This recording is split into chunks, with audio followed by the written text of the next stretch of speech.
金牌大风老板庞维仁昨晚在湾仔的君悦酒店举行再婚宴会及女儿的百日宴。会要到场的除了一众社会名流之外，旗下大部分艺人也纷纷出席。台湾代表就有王心凌、张芸京和 Lollipop F。众人除了祝福老板和老板娘幸福快乐之外，还希望刚刚诞生100天的太子女可以健康成长。我们还没有看过，刚才只有看那个照片，对，看照片就知道这个小 baby 不简单，不简单啊，对啊，就是长大感觉会很厉害，是，跟路易斯科一样。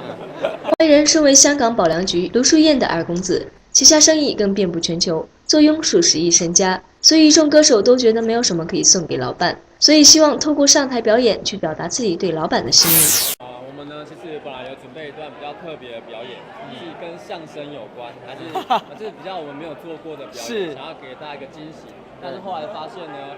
路易斯哥的老婆呢，她指定要我们唱我们的歌是今天是 Holiday，这首比较开心的歌。那希望呢，今天我们在婚礼上唱完了，可以让他们开开心心的，然后幸福美满。而且我刚才听到一个小道消息，就是他为什么要喜欢这首歌呢？为什么？因为他喜欢我们跳舞，而且这首歌是比较开心的感觉，然后有一点扭屁股，